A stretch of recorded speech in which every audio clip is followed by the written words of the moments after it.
longer reading than we normally have. This is such a wonderful story. Now, there's a lot of things, you can listen to this, there are a lot of things you can take away from this, other than what I'm going to be talking about today. But I'm going to be talking about especially this moment of decision that Peter has. And he's got every reason not to go out into those deep waters. Luke is great at telling us of all his excuses he has, but he decides to do it. And I love this moment of decision and all that comes from it. So let's have, Ellie, would you read that for us? Yes. Thank you.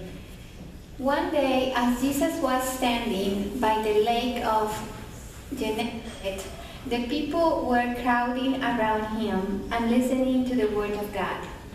He saw two boats at the shore of the lake, left there by the fishermen who were washing their nets.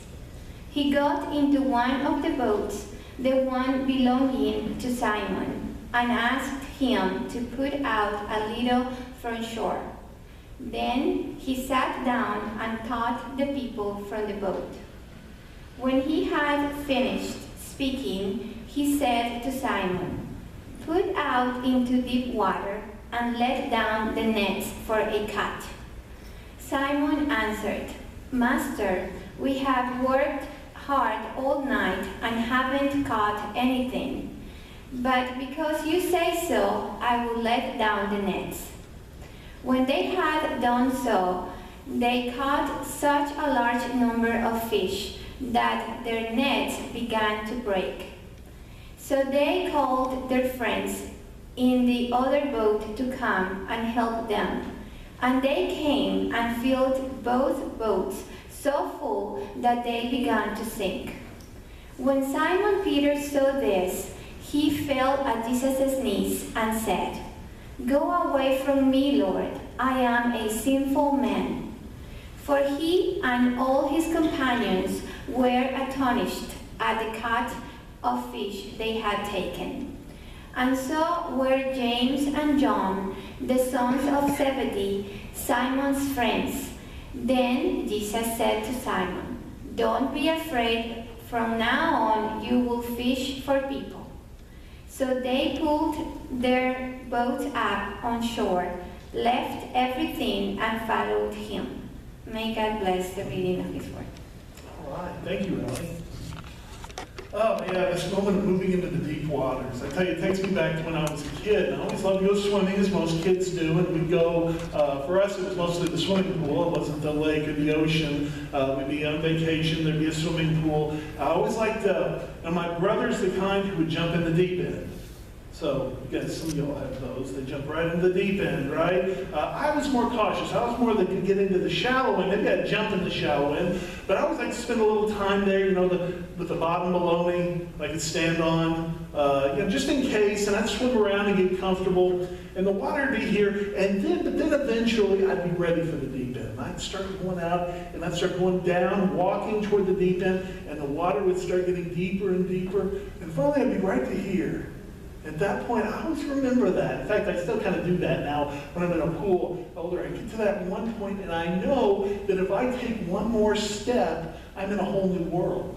I don't have the bottom there to support me. I'm still in the water, and I'm going to swim, and I've got to keep my head above water at least some of the time so that I can breathe. So some things are the same, but really it's a whole nother experience being in the deep end. And that choice to take that step. And I remember when I was young, there was always a little courage involved. It was a little scary taking that step and getting into the deep water.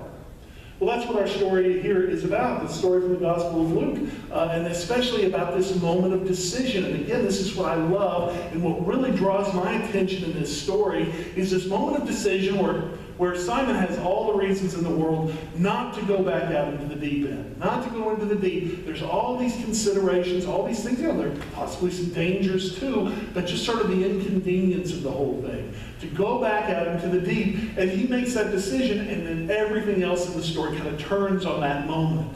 Well, that's true of a lot of stories. As we think about it, a moment of decision then is really what the whole story is about. And then the whole story is the decisions made, and the stories about how that decision affects everyone. We heard in our beautiful song, that last song that we sang here about Peter, and about the moment later, of course this is later in his life, where he has the moment of decision whether to get out with Jesus and try to walk on the water. And then the whole story spills out from that one decision. And the story of David and Goliath, and David has to make that choice. Am I going to go out? Am I going to face Goliath? And then the rest of the story is all about the consequences of his decision to go out and face Goliath. And here, this story is all about this moment of decision and the moment whether or not to go into the deep water. And I think here I focus on that because there's so much here. There's so many good things. But I focus on that, and I find myself drawn to that moment because I know there are so many areas in my life where I am in the shallows.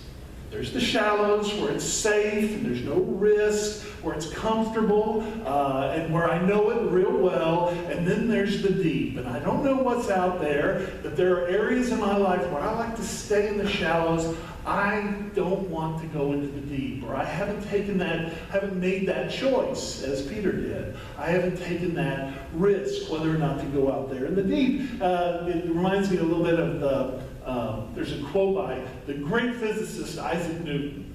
I've always loved this quote. Isaac Newton, he was brilliant, and everybody knew he was brilliant even during his day, during his time. But he said, I don't know how other people view me, which he did. Everybody viewed him as being a brilliant person who's done all these important things. But he says, I don't know how other people view me, but I view myself as a child on the beach. And every once in a while, I find a stone that's shinier than the rest, and I pick it up and I investigate it. Meanwhile, there's the whole ocean of discovery that I have left untouched.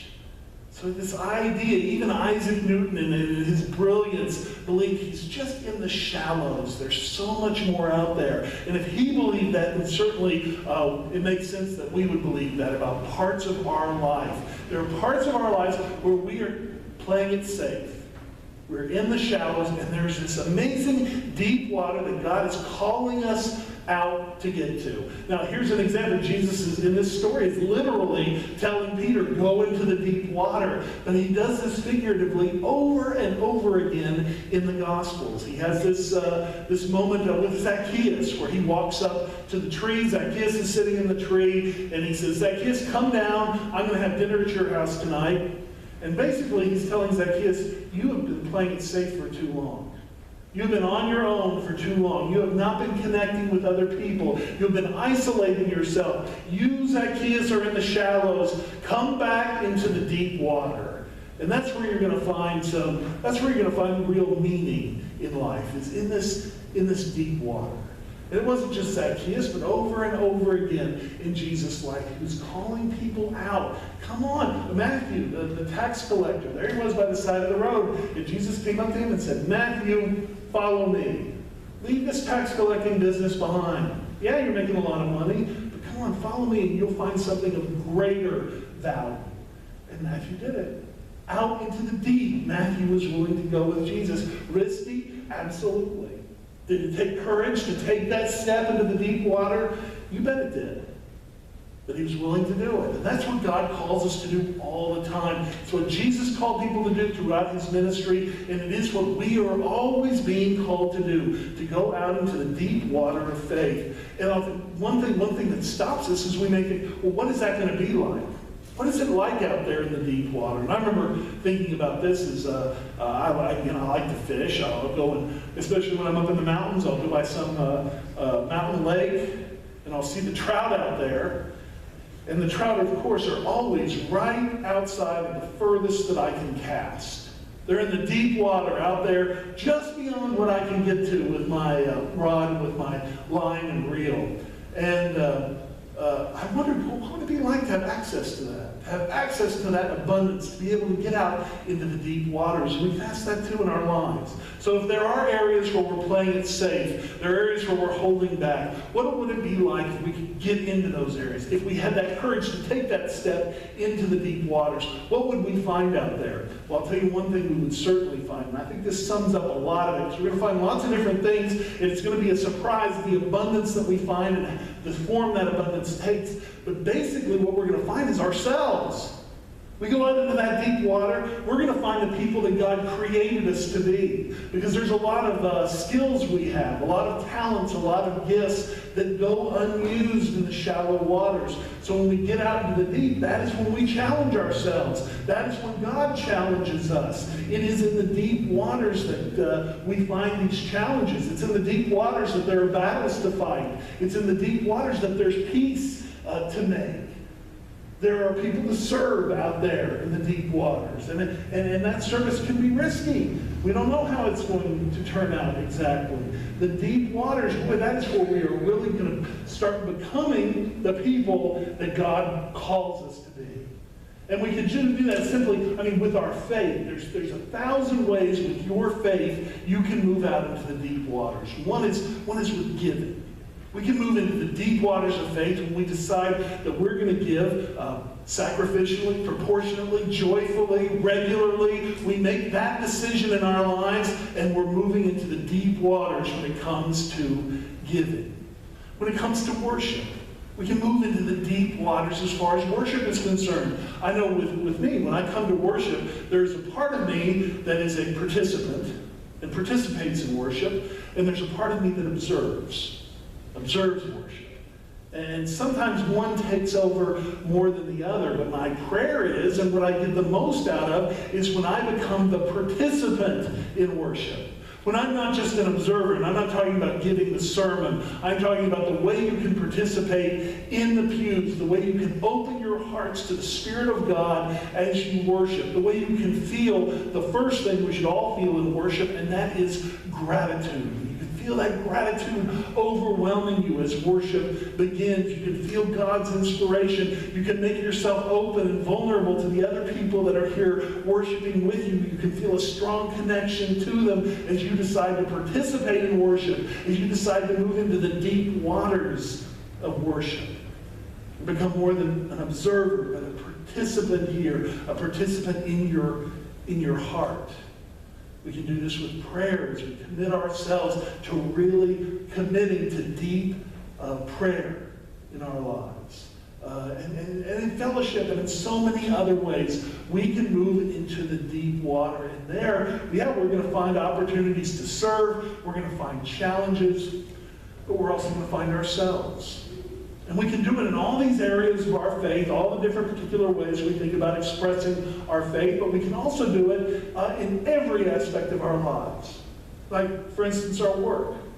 We can work so that we get a paycheck, and we can work so that we go, and maybe we do something, hopefully we're doing something we enjoy, something we find that's meaningful, and we get compensated for it, and we can leave it at that. Or we can remember and realize and remind ourselves that our work is one expression of our faith. It's the way that we can be of service to God. And as we do our work joyfully, and as we do our work in service of God, then we're in the deep waters, aren't we? We're in the deep water with our work. Making sure we remember how meaningful every task we do is when we do it to the glory of God. We can do this too with our relationships. And I'll tell you, one thing I've experienced now as being a father for almost 17 years, being married for 22, it is so easy to make the most important relationships in my life the last thing I check off the list.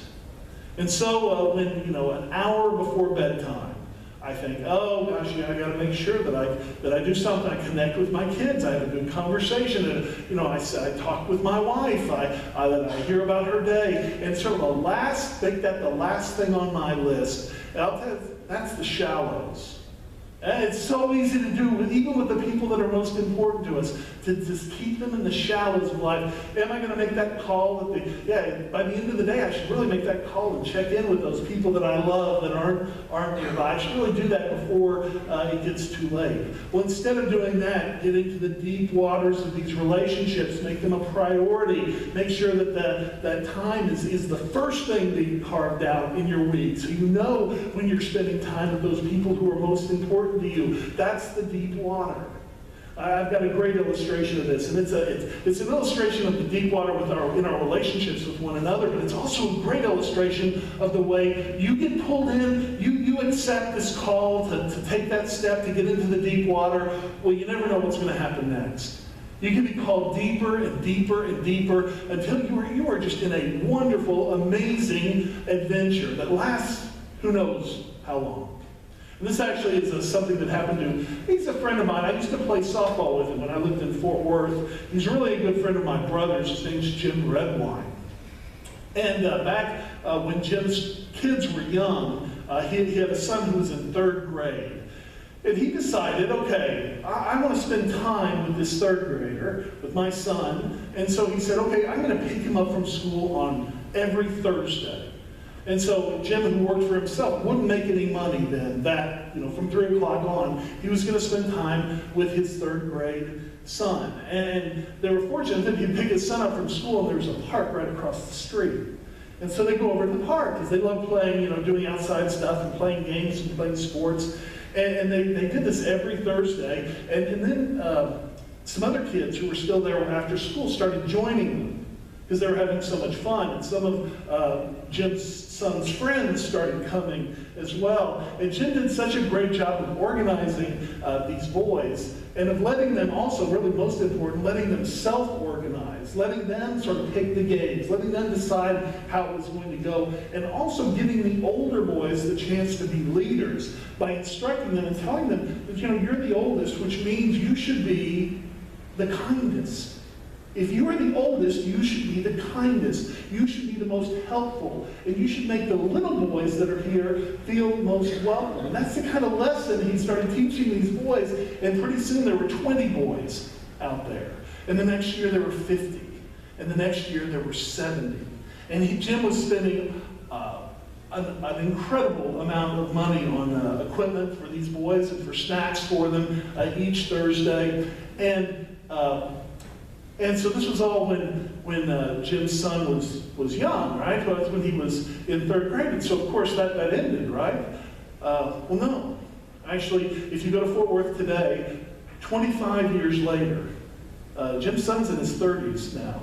But if you go out there on Thursday afternoon to this particular park, you're going to find this friend, Jim Redwine, surrounded by about 125 boys from this school, and he's continuing to teach them. He's continuing to give them these great life lessons and give them a time just to have fun. Without adults telling them how to have fun, sort of allowing them to have fun, but also teaching them these important lessons about it as well. You never know where it's going to take you. That's a 25-year, actually 26-year now, adventure. It's called Thursday's Boys, and that's something Jim Redwine was called into the deep water to spend time with his son, and then ended up growing into this depths of being able to help now. 10,000 boys have been through this program. And now if you go, you'll see a lot of, there on Thursday, you'll see a lot of young men from 20 to 30 out there helping him. And these are the young boys he started out with. Well, I'll tell you, this may not be your thing, of course. You may not have that set of skills. You may not have that freedom in your schedule. You may not have that kind of opportunity to work with young people. But I believe this. I believe God is calling to you every day in a particular way that meets your talents. That